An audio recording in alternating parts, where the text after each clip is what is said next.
আসসালামু আলাইকুম। আমি আজকে রান্না করব কই মাছ। কই মাছ আমি আজকে ভুনা করব। আর কই মাছটা দেশি, এটা বিলের।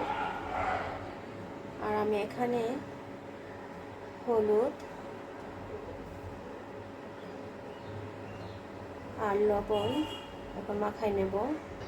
লবণ আর হলুদ দিয়ে মাছটা আমি মাখিয়ে নিয়েছি। এখন আমি মাছটা ভেজে নেব। আমি এখানে একটা ফ্রাই প্যান বসিয়েছি। ফ্রাই প্যানটা আমি আগে থেকে বসিয়ে দিয়েছিলাম। ফ্রাই প্যানটা গরম হয়ে গেছে। আমি এখানে সরিষার তেল দিয়ে দেব পরিমাণ মতো। তেল গরম হয়ে গেছে, আমি এখন মাছ দিয়ে দেবো। মাছটা আমি একটু দিয়ে দেবো।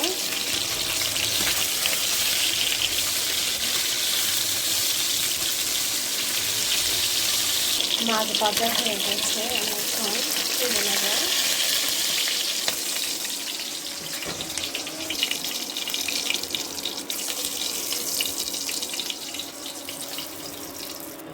আমি মাছ আবার দিয়ে দেবো।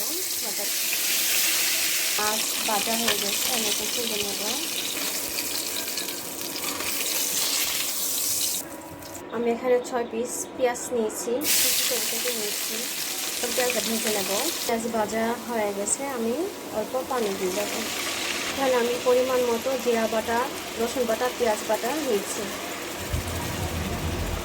আর পরিমাণ মতো নিয়েছি মরিচের গুঁড়ো, ধনিয়ার গুঁড়ো, হলুদের গুঁড়ো, লবণ, 6 পিস কাঁচামরিচ। চললে আমি এখন ভালো করে কষাই নেব। আমার মশলাটা কষানো হয়ে গেছে, এখন আমি মাছ দিয়ে দেবো। আমি একটু আলতো হাতে রেখে দেবো। মাছ কষানো হয়ে গেছে, আমি পরিমাণ মতো পানি দিয়ে দেবো।